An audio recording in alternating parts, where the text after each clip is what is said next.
Assalamualaikum warahmatullahi wabarakatuh. Selamat pagi, Waalaikumsalam sahabat warahmatullahi kehidupan, wabarakatuh. teman-teman kehidupan di luar sana. Pada pagi hari ini sangat cerah sekali. Alhamdulillah dalam keadaan sehat. Sekarang ini tim channel Jalan Hidupku bersama dengan tim Bawaslu Kudus akan berbincang-bincang santai tentunya.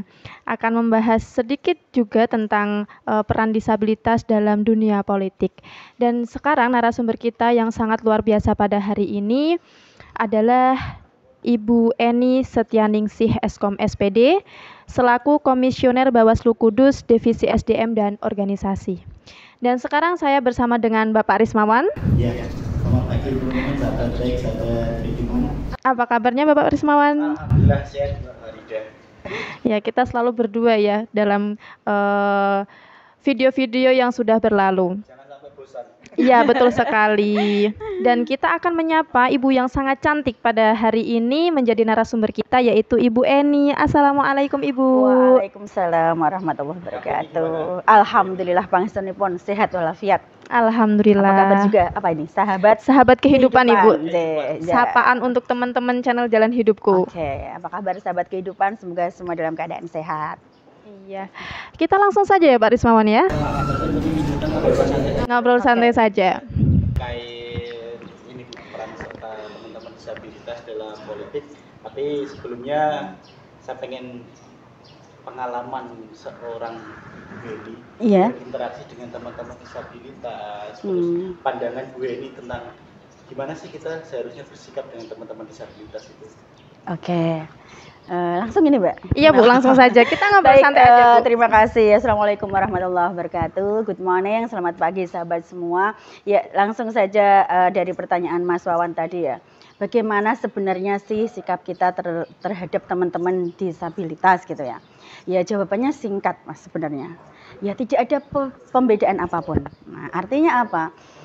Teman-teman difabel ini kan juga mempunyai hak dan kesempatan yang sama, dan seharusnya kita sebagai sama-sama makhluk Allah gitu kan, yang juga tidak mungkin sempurna, meskipun secara fisik mungkin kelihatan sempurna dan teman-teman yang difabel ada berkebutuhan khusus, tapi seharusnya kita memang saling menghormati dalam artian tidak ada diskriminasi apapun. Nah, oleh karena itu, kalau kita langsung berbicara terkait kedekatan kami, dalam artian saya kepada teman-teman disabilitas, sebenarnya dari kecil itu saya sudah pernah punya teman gitu ya, yang memang kebetulan satu keluarga itu Mas, ada yang difabel gitu kan, dan yang fisiknya sempurna itu hanya satu, dan itu kebetulan teman saya sekolah, dan ya teman semasa kecil, teman waktu SD, madrasah diniyah waktu itu ya.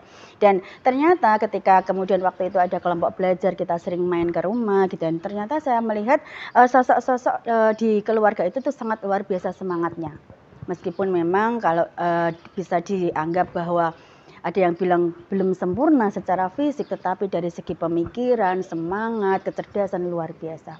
Artinya bahwa sebenarnya tidak ada istilah bahwa teman-teman yang difabel itu kekurangan, karena memang Allah, saya yakin, menitipkan sesuatu yang luar biasa potensinya kepada masing-masing teman yang difabel ini. Dan mungkin saya akan langsung bercerita ke boleh ya, yang sudah pernah saya alami gitu ya. Aja, Bu. Ya, yang sudah pernah saya alami gitu ya. Saya pernah ngomong langsung ke pimpinan Bawaslu Provinsi ya waktu itu ya, pada saat saya bertugas. Kebetulan saya itu diamanahi sebagai salah satu fasilitator, Mbak Mas, fasilitator di titik lokasi Pati ya. Waktu itu saya menyampaikan ke pimpinan Bawaslu Provinsi yang waktu itu ada di sana, Bunda Ani, saya bilang gini, Bunda, saya itu kok pernah sempat merasa gitu ya, sebagai komisioner yang difabel gitu. Kenapa seperti itu? Karena ketika sebuah istilahnya saya anggap bukan musibah ya, karena memang itu sudah jalannya. Saya mengalami accident gitu kan di tahun 2020 di bulan Oktober, yang mengharuskan pada saat proses pemulihan saya memakai tongkat. Waktu itu memang ada beberapa retak di bagian kaki gitu, dan memang mengharuskan saya untuk mengikuti terapi dengan sempurna dari petunjuk dokter, dan saya memakai tongkat itu hampir berbulan-bulan. Nah, selama berbulan-bulan itu saya mengambil cuti dari Bawaslu Provinsi itu diperbolehkan mengambil cuti sakit untuk pemulihan itu 3 bulan, tapi saya jalani hanya sekitar 1,5 bulan.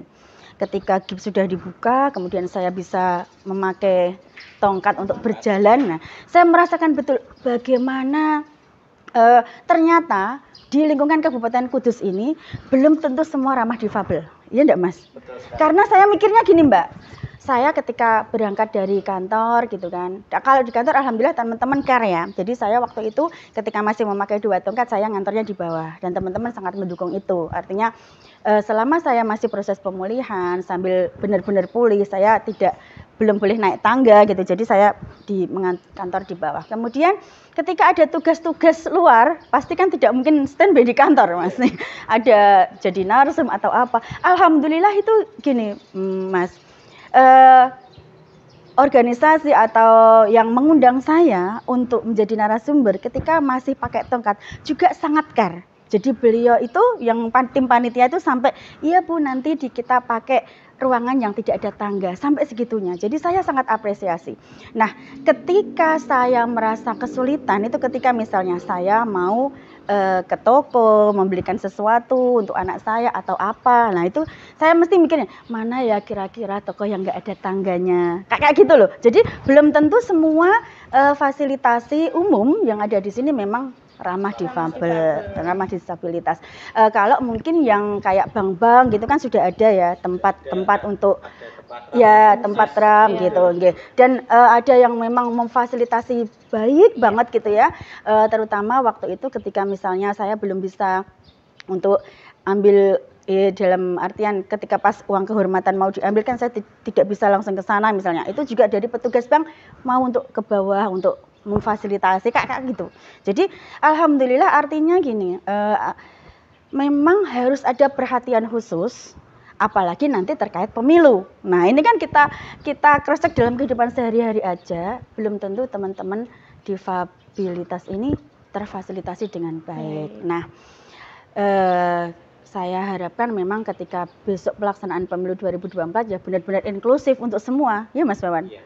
Nah, jadi kemarin pada saat kita sosialisasi ya di mana Persada Resto ya. Iya, Persada Resto. Waktu itu Bawaslu kan juga sudah pernah saya sampaikan bahwa ada beberapa pengalaman yang memang dari teman-teman yang masih menyandang disabilitas ini yang memang belum bisa terfasilitasi secara sempurna meskipun memang ada beberapa yang sudah. Ini memang tanggung jawab kita bersama. Proses ya Bu itu ya, Iya. untuk pemerataan fasilitas yang sempurna atau Iya. inklusi untuk teman-teman difabel. Berarti dari pengalaman seorang Bu Eni sendiri pada saat memakai tongkat itu ternyata baru merasakan ya Bu ya. Jadi beberapa akses terutama di Kabupaten Kudus. akses publik ini memang benar-benar belum ramah disabilitas. Ya, mungkin sebagian sudah, tapi memang kan itu juga pembangunan infrastruktur kan juga tidak semudah itu. yang kita inginkan. Karena memang gitu. Karena memang kita kemudian menyadari bahwa oh ya berarti saya harus kemana ini? Misalkan saya akan membeli sesuatu gitu kan, saya akan mikir ini yang kira-kira saya bisa jangkau yang mana kayak gitu. Saya mau ke ATM saja gitu. Saya mikir ini saya yang kira-kira ATM yang bisa tak jangkau di mana. Nah, kemudian saya baru mulai belajar untuk naik tangga satu persatu gitu ya Mas ya. Jadi waktu itu saya belum tahu caranya gimana naik tangga dengan pakai tongkat. Makanya waktu itu sempat saya pengen menghubungi Mbak Indri ya. Karena saya lihat beliau itu dulu juga pernah jadi pengawas TPS, kemudian semangatnya luar biasa. Ketemu teman-teman difabel juga waktu saya pengawasan di gudang KPU Mbak. Mereka juga pelipatan sortir surat suara banyak ya. Teman-teman difabel kita itu banyak yang juga pulang tuh masih semangat pakai motor apa Mas itu. Nah, malah saya sempat bilang sama keluarga saya, apa saya harus pakai motor seperti itu kah gitu kan. Jadi karena saya tuh pengen fight gitu. Saya pengen segera untuk bisa bertugas kembali. Nggak kebayang ketika saya masih posisi seperti ini nanti kalau pengawasan bagaimana. Saya tuh mikirnya ke sana. Makanya kemudian selang beberapa waktu dari 2 tongkat jadi 1 tongkat gitu kan. Akhirnya terapi terus kemudian bisa lepas tongkat. Dan pemulihan itu masih sampai hari ini. Alhamdulillah meskipun memang sudah nggak pakai tongkat gitu kan. Tapi saya kadang masih merasa bahwa memang Apa yang saya alami ini mungkin belum seberapa dibanding yang mungkin teman-teman Yang lainnya. iya. Jadi perbedaannya mungkin kan teman-teman ini dalam jangka waktu yang lama, kemudian belum tentu bisa pulih lagi seperti kami. Nah, seperti itu, Mbak. Jadi yang kalau kita bisa simpulkan Mbak Farida dan gue di bahwa sebenarnya kesadaran dari beberapa stakeholder terkait pemenuhan hak teman-teman disabilitas, terkait juga tentang hak aksesibilitas untuk mengakses gedung-gedung fasilitas publik, itu memang harus kita butuh kesadaran dari semua pihak. Iya, jadi semua harus memang terlibat. Fasilitasi lah, minimal teman-teman ini bisa mengakses tempat-tempat publik atau fasilitas publik yang ada di Kabupaten Kudus seperti itu. Nah, terkait ini Bu, kita langsung ke sesi yang selanjutnya. Terkait peran serta teman-teman disabilitas di pemilu. Oke. Di undang-undang. Iya, betul, ya. Kita berharapnya teman-teman disabilitas itu bisa minimal menggunakan hak suaranya dulu lah Bu. Jangan sampai golput. Nah, itu gimana sarannya Ibu untuk teman-teman disabilitas untuk bisa menggunakan hak suaranya? Iya, jadi gini, teman-teman disabilitas itu kan kalau di undang-undang di penyandang disabilitas, di Undang-Undang 8 2016 kan sudah jelas ya bahwa semua memang harus tanpa diskriminasi, aksesnya dan sebagainya. Kemudian kalau kita melihat di Undang-Undang Pemilu, kalau kita bicara pemilu ya, di Undang-Undang 7 2017 itu di pasal 5, itu pemandang disabilitas itu bisa yang memenuhi syarat itu bisa mempunyai kesempatan yang sama. Untuk apa saja? Menjadi pemilih tadi ya, agar jangan sampai golput. Kemudian bisa juga menjadi calon anggota DPR, mendaftar ketika memenuhi kualifikasi, calon anggota DPD, calon presiden dan wakil presiden, calon anggota DPRD. Nah, mungkin kalau Mas Wawan mempunyai kualifikasi bisa mendaftar kan gitu.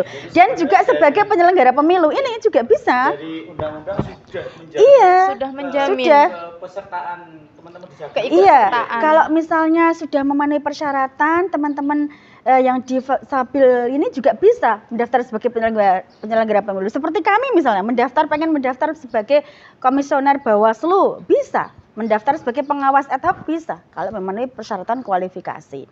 Nah, persyaratan terkait apa saja syarat-syaratnya kalau di penyelenggara pemilu khususnya di Bawaslu itu ada di pasal 117. Jadi ketika teman-teman ini kan sudah mulai besok tanggal 14 Juni, Mas Wawan. Nah, 14 Juni besok ini ada launching ya untuk dimulainya tahapan pemilu serentak 2024 untuk pemilihan presiden dan wakil presiden dan pemilihan legislatif. Jadi pastinya nanti di tahapannya juga akan ada perekrutan pengawas ad hoc. Kalau kami ada panwas kecamatan, pengawas pemilu desa kelurahan, pengawas TPS. Nah, kalau sudah memenuhi persyaratan minimal usia 25, kemudian ijazah SMA dan persyaratan-persyaratan lainnya itu ada banyak sekali, bisa dilihat di pasal 117. Nah, ya kalau yang sekarang ini malah sedang berlangsung, ini ada pendaftaran untuk Bawaslu Provinsi. Ini juga Bawaslu Provinsi Jawa Tengah sedang mengadakan seleksi terkait itu. Iya, jadi memang itu ya Pak ya dan Bu Eni. Teman-teman disabilitas itu juga mempunyai kesempatan yang sama sebenarnya. Bisa. Kesempatan yang sama sebagai pemilih, bahkan bisa mencalonkan diri.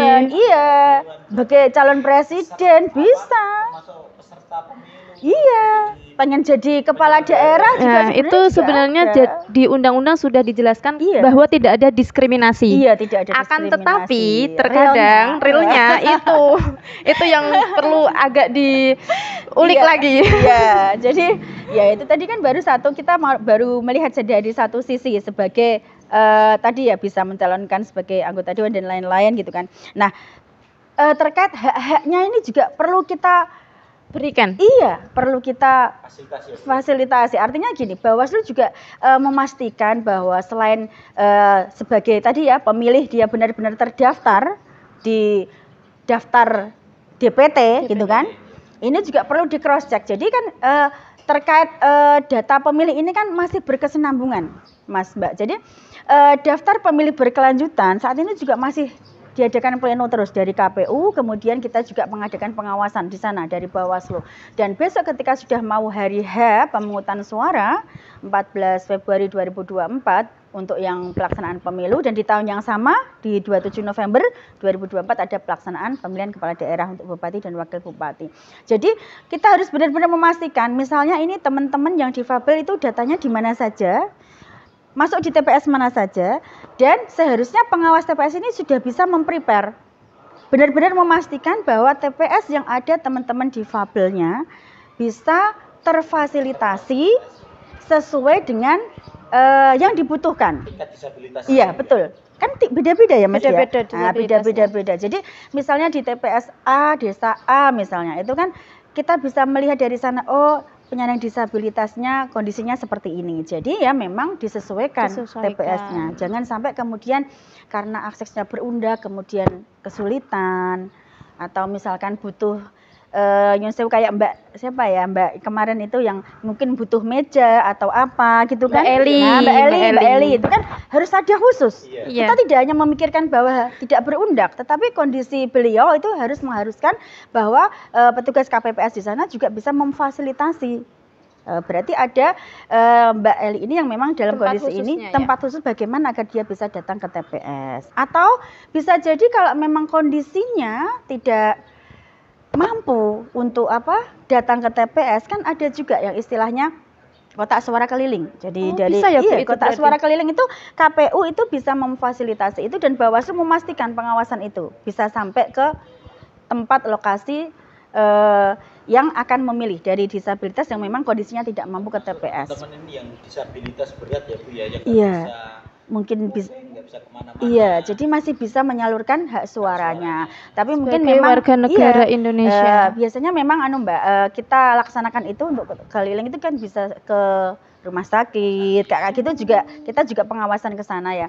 Jadi di atas jam 12 gitu, antara jam 12 siang sampai jam 1. Nah, kalau kita merujuk pada Perbawaslu 1 2019 yang tentang pemungutan suara. Nah, selain itu tadi kan sudah nggak agar tercover sebagai data pemilih, kemudian aksesnya memadai, kemudian ini juga alat bantu yang khusus tunanetra, ini kan juga dipastikan. Iya. Kemarin kan juga sempat ada dari perwakilan tunanetra ya, sahabat kita yang menyampaikan bahwa memang butuh perhatian khusus terkait itu. Kemudian ada pendampingan, lah ini juga penting, pendampingan bagi memang pemilih difabel yang membutuhkan pendamping.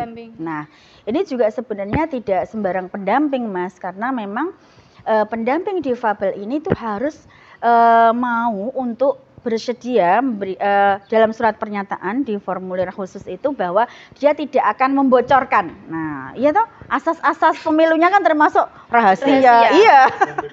Jadi misalkan dia dimintai tolong, entah dia dari keluarganya atau mungkin dari petugas KPPS yang dimintai tolong, memang harus benar-benar taat itu.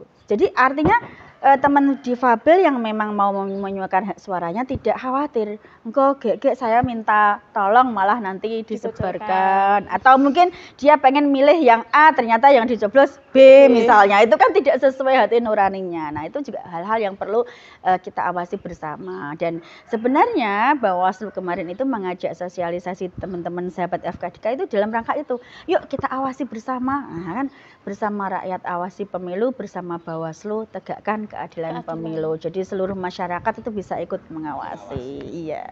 Betul sekali. Selanjutnya terkait peran serta Bawaslu Kabupaten Kudus untuk bisa menjamin hak teman-teman disabilitas itu bisa menyalurkan suaranya gitu. Itu peran serta Bawaslu Kabupaten Kudus itu seperti apa Bu nantinya Bu?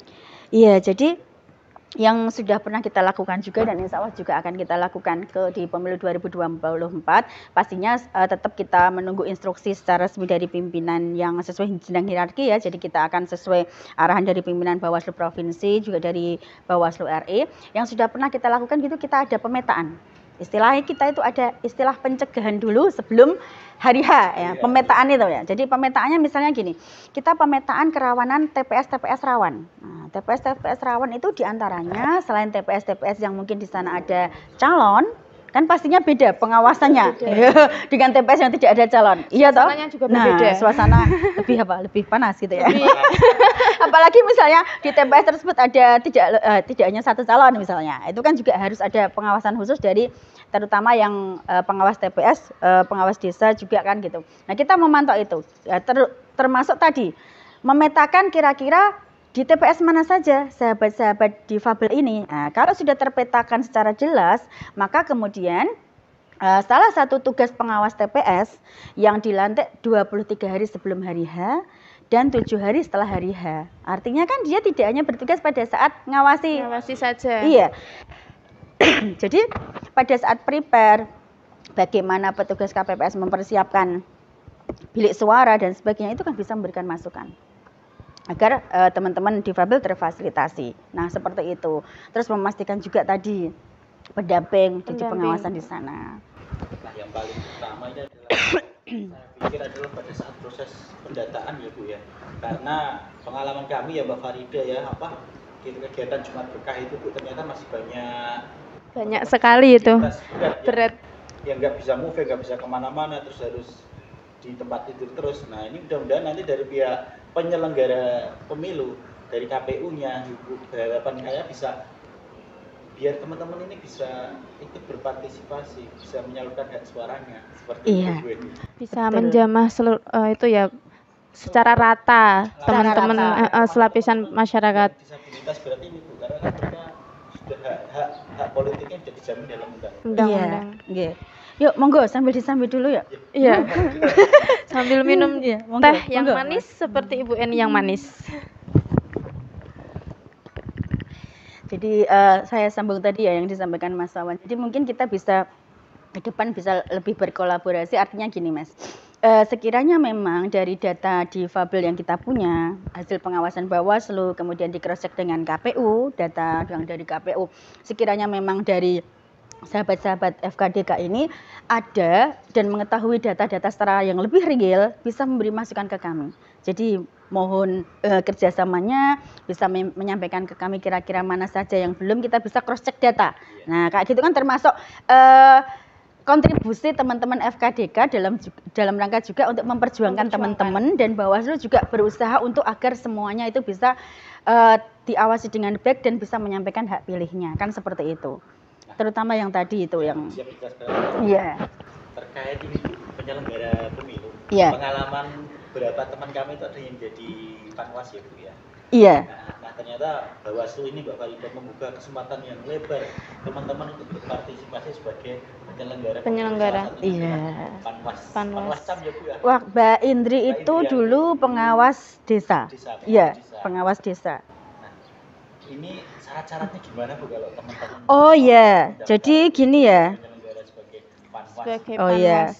Berarti Oke. memang sangat welcome ya. Pendidikan, usia. Oh ya, ini oke, insya Allah saya hafal, nggak usah dibaca.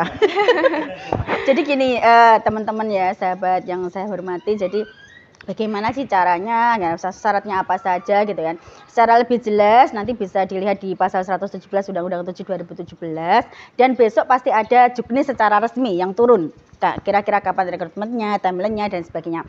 Tapi yang tadi ya, yang pertama kali yang harus dipenuhi tadi, usianya minimal 25 tahun. Ini untuk teman-teman pengawas kecamatan, pengawas desa dan pengawas TPS. Dan ijazah minimal SMA. Cuma proses rekrutmennya ada perbedaan. Kalau pengawas kecamatan nanti itu yang merekrut adalah dari kami, komisioner kabupaten. Tapi kalau pengawas desa dan pengawas TPS, kayak Mbak Indri itu dulu yang merekrut adalah dari pengawas kecamatan. Nah, ketika syarat wajib ini sudah dipenuhi, maka akan syarat-syarat lainnya. Nah, syarat-syarat lainnya apa? Berdomisili di wilayah setempat. Jadi misalkan pengawas desa A di kecamatan A kayak gitu. Jadi bisa saja dia juga bertugas mungkin di lain desa kalau sekiranya pada saat proses pendaftaran ternyata belum memenuhi kuota. Jadi kita biasanya kalau pengawas desa itu kan satu, tiap desa satu. Kalau kecamatan itu kita butuhkan panwascam itu 3 tiap kecamatan. Kalau pengawas TPS itu 1. Jadi pada saat proses pendaftaran itu nanti ada timelinenya. Kemudian kalau panwascam ini ada seleksi tertulis. Seleksi tertulis pada saat Pilkada 2018 di Kudus itu belum pakai CAT. Tetapi yang pemilihan 2020 di kabupaten lain kan ada. Karena kita masuknya itu 7 kabupaten kota pilkada, Mbak. Waktu 2018. Jadi pada saat 2020 ada pemilihan bupati, kita tidak ada perekrutan. Yang di pemilihan 2020 sudah pakai CAT. Jadi kemungkinan besok ketika ada perekrutan lagi, kemungkinan ya sudah CAT itu tadi. Kalau sudah tertulis CAT, kemudian ada wawancara. Nah, terkait hal-hal lain persyaratan administrasinya banyak. Banyaknya apa? Harus tadi misalnya tidak boleh partisan, anggota partai, pengurus partai. Iya, selama 5 tahun terakhir. Jadi misalkan pernah jadi tim sukses atau pengurus partai atau apapun, memang harus sudah free, tidak ada apa ya? Tidak ada kepentingan. Maksudnya kenapa harus independen, Mbak? Saya itu juga harus independen menjaga integritas kayak gitu. Jadi ketika memang misalnya saya tuh tidak dipungkiri bisa jadi ada sahabat saya atau ada teman sekolah saya yang sekarang juga menduduki petinggi partai misalnya, tetap harus bisa jaga netralitas itu ya. Kita tahu batas-batasan mana pada saat kita sosialisasi, misalnya tidak mungkin saya akan berani ngopi bareng berdua kayak gitu, nggak mungkin kan gitu, karena memang ketika saya hadir ya memang pada saat sosialisasi kayak gitu. Nah kemudian yang lain-lain harus ini sehat jasmani rohani. Nah ini juga harus strong, apalagi kan besok pelaksanaannya juga serentak. Jangan sampai banyak yang tumbang ya. Kemarin waktu pemilu 2019 juga banyak yang jadi korban. Dan waktu itu saya juga ikut tumbang. Ikut tumbangnya bukan pengalaman terkait tadi difabel, karena saya waktu itu mengandung Mas Wawan dulu juga sempat ketemu saya. Taunya saya itu gendut gitu, Mbak. Padahal jadi ketika saya melahirkan tuh banyak yang ternyata Bu Eni itu udah lagi pregnant gitu.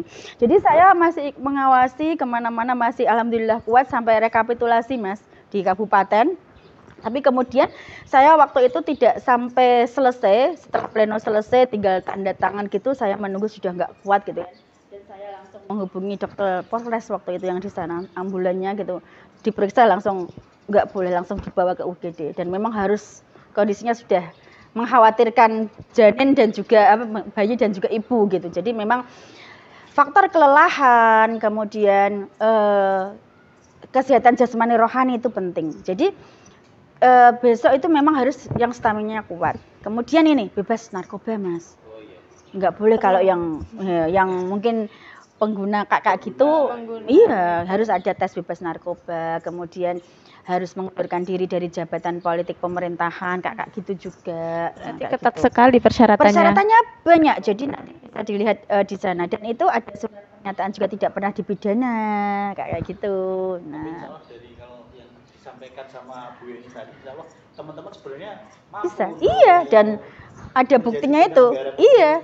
Selagi dia punya kompetensi, itu kan kayak Mbak Indri itu kan masih bisa, misalkan bertugas dia masih bisa kemana-mana kan, masih bisa nggak apa-apa. Dan di komisioner kabupaten di luar Jawa juga ada yang difabel kayak gitu.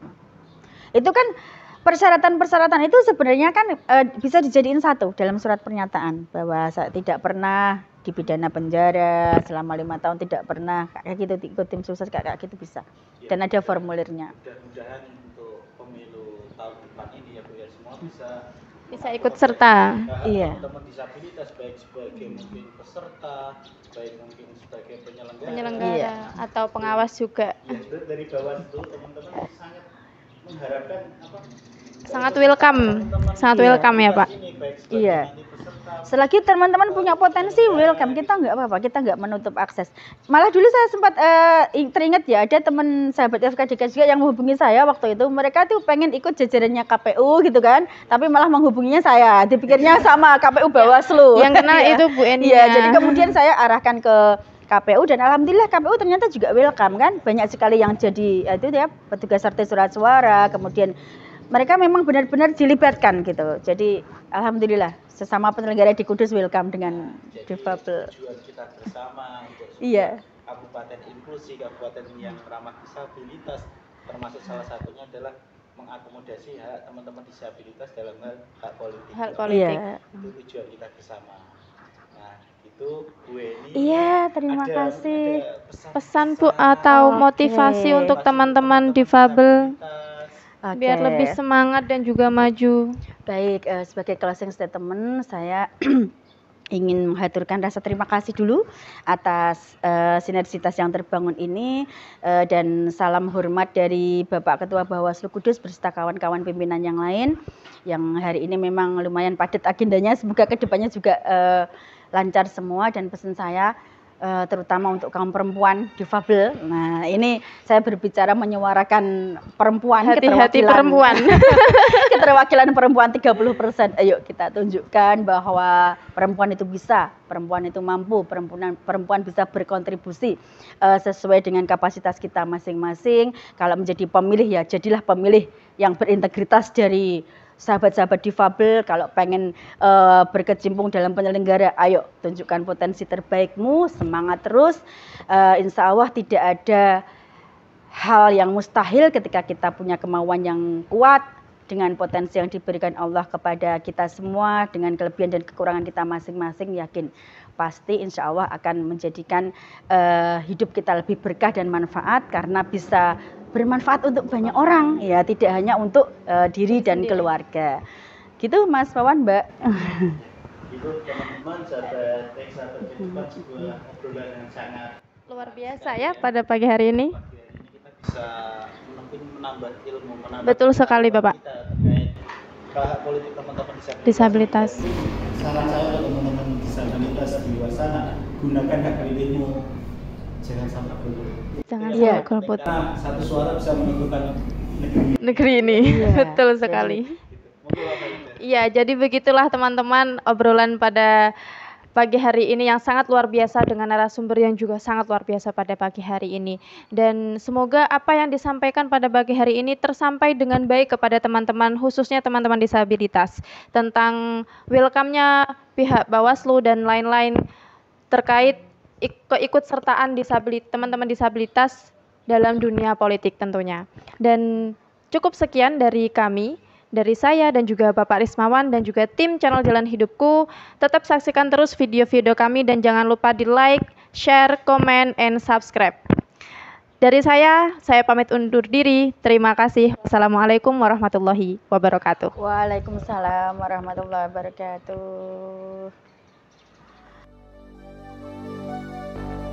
Fill me out with your smile. Now the sunshine brings the light. Fill me out with a flame. I will let you